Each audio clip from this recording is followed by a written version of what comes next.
Okay, so for today's video, I found a Vox video on the Israel-Palestine conflict.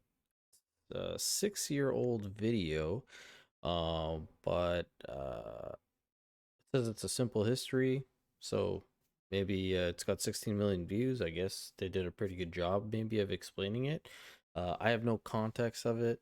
I talked briefly about it in the previous episode that we did, which I'll link up here, in terms of it was secular Jews and Orthodox Jews talking about a question, and one of them came up about the conflict of Israel and Palestine. As I said, I'm not too familiar with it, so I just did a quick little YouTube search of the conflict, and Vox popped up. So I figured, why not we take a shot at the video. With that being said, let's get into it. One of the biggest myths about the Israel-Palestine conflict is that it's been going on for centuries, all about ancient religious hatreds. In fact, while religion is involved, conflict's mostly about two groups of people who claim the same land, and it really only goes back about a century to the early. Oh, okay. So it's conflict is about who has the rights to the land? Interesting. 1900s. Around then, the region along the eastern Mediterranean we now call Israel-Palestine, been under Ottoman rule for centuries, was religiously diverse, including mostly Muslims and Christians. So, okay, Israel-Palestine around 1900. Well, I see on the map here it says Palestine. Also a small number of Jews who lived generally in peace.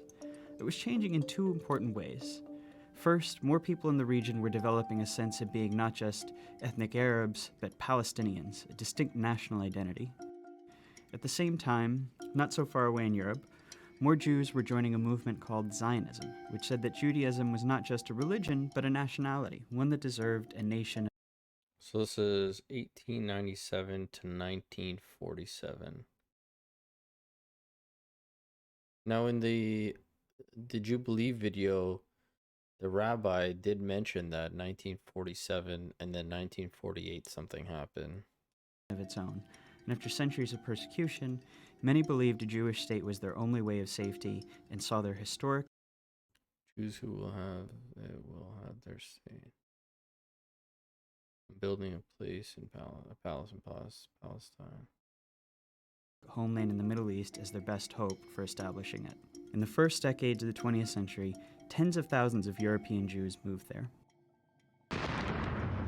After World War I, the Ottoman Empire collapsed, and British and French empires carved up the Middle East, the British taking control of a region it called the British Mandate for Palestine. I love how the British just thought that they could do everything like that, eh? Um, okay, so sorry, let's go back. You said, what did the British do? East, the British taking control of a region it called the British Mandate for Palestine.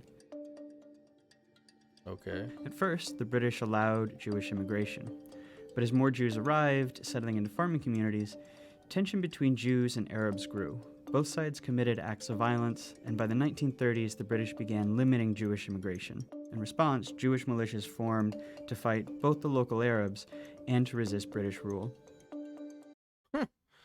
Okay. So the first they allowed them in, but then there was too many showing up, I guess, and they said, never mind. But the Jewish people said, no, no, no, we're coming back in. Then came the Holocaust, leading many more Jews to flee Europe Yeah. for British Palestine and galvanizing much of the world in support of a Jewish state. In 1940, So America is for a Jewish Palestine. The Jewish people aren't 6 million Jewish dead and now. Okay. We are fed up with fake promises. Hmm. 1947, as sectarian violence between Jews and Arabs there grew, the United Nations approved a plan to divide British Palestine into two separate states. British Palestine. Okay.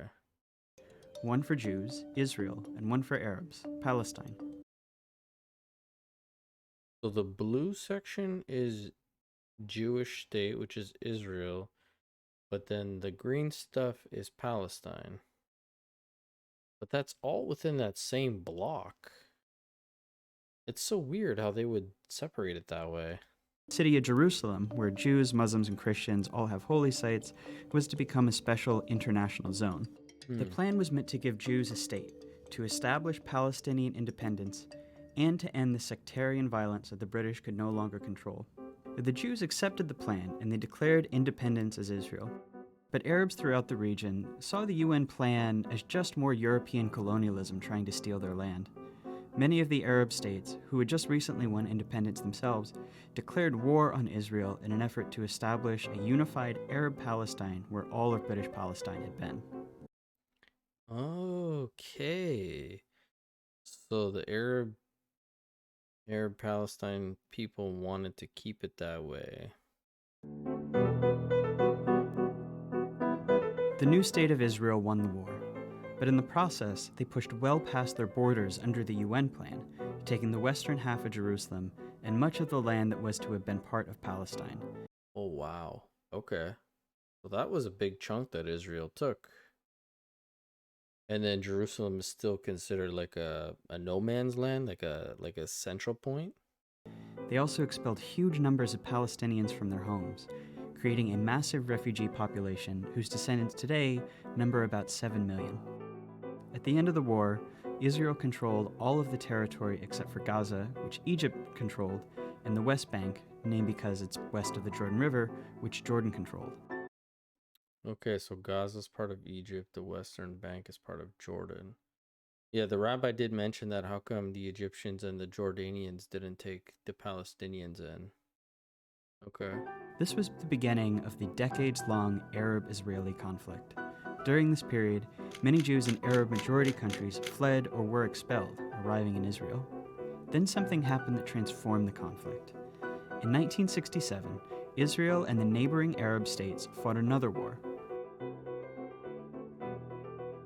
When it ended, Israel had seized the Golan Heights from Syria, the West Bank from Jordan, and both Gaza and the Sinai Peninsula from Egypt. Israel was now occupying the Palestinian territories. Wow, Israel really like just swept up everything. Including all of Jerusalem and its holy sites. This left Israel responsible for governing the Palestinians, a people it had fought for decades. In 1978, Israel and Egypt signed the US-brokered Camp David Accords. Shortly after that, Israel gave Sinai back to Egypt as part of the peace treaty. At the time, this was hugely controversial in the Arab world. Egyptian President Anwar Sadat was assassinated in part because of outrage against it. But it marked the beginning of the end of the wider Arab-Israeli conflict. Over the next few decades, the other Arab states gradually made peace with Israel, even if they never signed formal peace treaties. But Israel Wait, sorry, what was that? made peace with Israel. Who made peace? Over the next few decades, the other Arab states gradually made peace with Israel, even if they never signed formal peace treaties. Okay. But Israel's military was still occupying the Palestinian territories of the West Bank and Gaza, and this is when the conflict became an Israeli-Palestinian struggle. The Palestinian Liberation Organization, which had formed in the 1960s to seek a Palestinian state, fought against Israel, including through acts of terrorism. Initially, the PLO claimed all of what had been British Palestine. So this is what also that rabbi was talking about, was the terrorist attacks. Okay.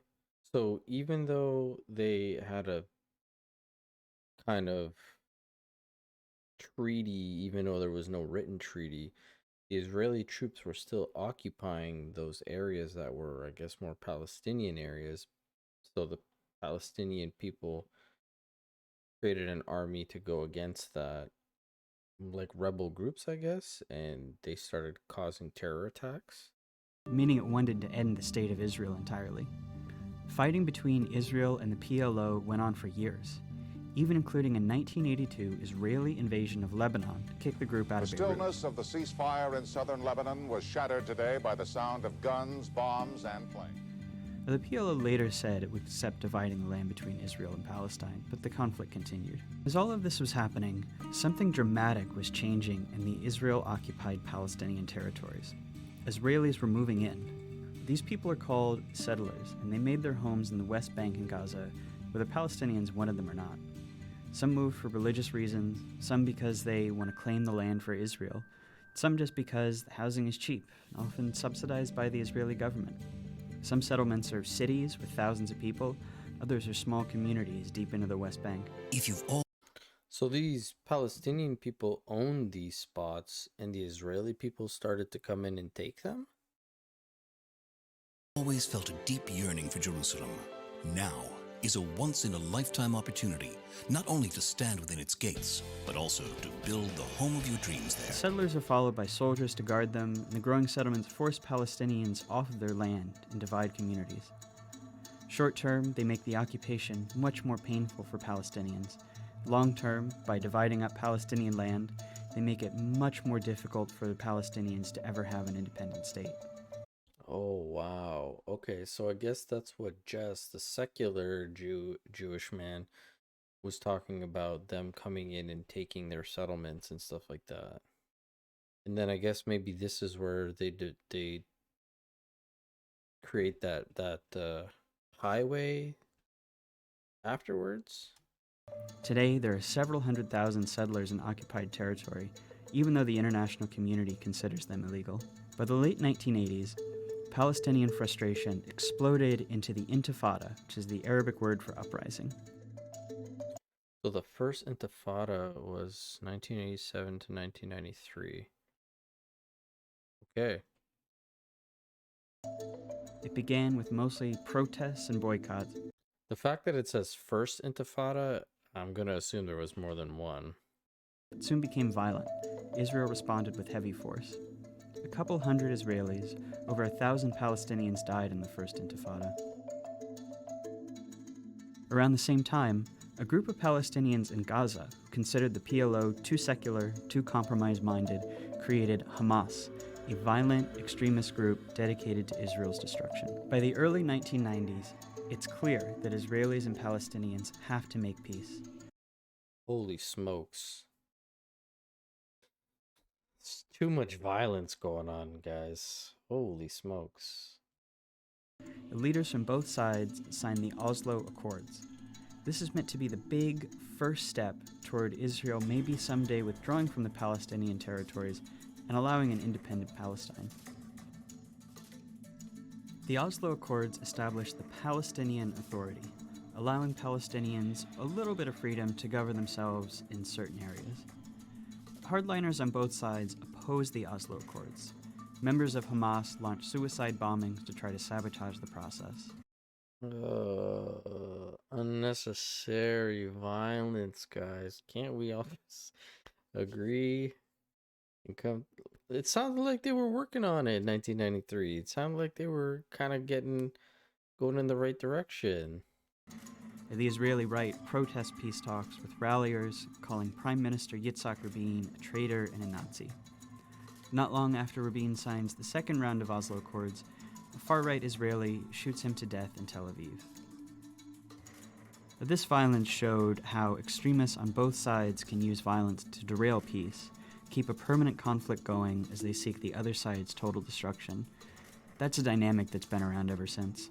Negotiations meant to hammer out the final details on peace drag on for years, and a big Camp David summit in 2000 comes up empty. Wow, Bill Clinton was really involved in a lot of this stuff, eh? Or put himself into a lot of this stuff. Palestinians come to believe peace isn't coming, rise up in a second intifada, this one much more violent than the first. By the time it wound down a few years later... Wow. 2002 was a huge spike, especially in the Palestinian deaths. Wow. About 1,000 Israelis and 3,200 Palestinians had died. And the Israelis, yeah. The second intifada really changes the conflict. Israelis become much more skeptical that Palestinians will ever accept peace or that it's even worth trying. Israeli politics shift right. The country builds walls and checkpoints to control Palestinians' movements. They're not really trying to solve the conflict anymore, just manage it. The Palestinians are left feeling like negotiating didn't work and violence didn't work, and that they're stuck under an ever-growing occupation with no future as a people. So the Palestinians kind of, yeah, they're kind of like damned if you do, damned if you don't, right? I guess they tried it the peaceful way, then they tried it the violent way. Now they're kind of just in this limbo of having to do, I guess, what the Israeli people tell them to do. That year, Israel withdraws from Gaza. Hamas gains power, but splits from the Palestinian Authority in a short civil war, dividing Gaza from the West Bank. Israel puts Gaza under a suffocating blockade, and unemployment rises to 40%. This is the state of the conflict as we know it today. It's relatively new, and it's unbearable for Palestinians. In the West Bank, more and more settlements are smothering Palestinians, often respond with protests and sometimes with violence, though most just want normal lives. In Gaza, Hamas and other violent groups have periodic wars with Israel. The fighting overwhelmingly kills Palestinians, including lots of civilians. Oh my gosh, that's terrible. Like, like pointless lives. I mean, not pointless lives, pointless deaths on lives is happening. In Israel itself, most people have become apathetic. For the most part, the occupation keeps the conflict relatively removed from their daily lives, with moments of brief but horrible violence. There's little political will for peace. No one really knows where the conflict goes from here. Maybe a third intifada, maybe the Palestinian Authority collapses. Oh, we do not want a third intifada. If the second one was even worse than the first one, like, we don't need all this bloodshed. But everyone agrees that things as they are now can't last much longer. Israel's occupation of the Palestinians is too unstable to last, and that unless something dramatic changes, whatever comes next will be much worse. Wow. Well, I think that video was pretty well done. In terms of informative. Um, I mean, you guys obviously will let me know in the comment section below if you agree with the video, you disagree with a lot of the points, if it was one-sided, not sided enough. I don't know, but I'm definitely going to check out the Jubilee video now, as I mentioned, where Palestinians and Israelis sit down to talk about a middle ground for sure off of that. Um, yeah. Uh, as always, like I said, you guys let me know in the comment section what you guys thought about the video, about what was said in the video. Hit the subscribe button if you are enjoying the content and want to keep up with it. And tick that bell notification so you know when I post. Um, Other than that, I'll catch you guys on the next video. Thanks, guys.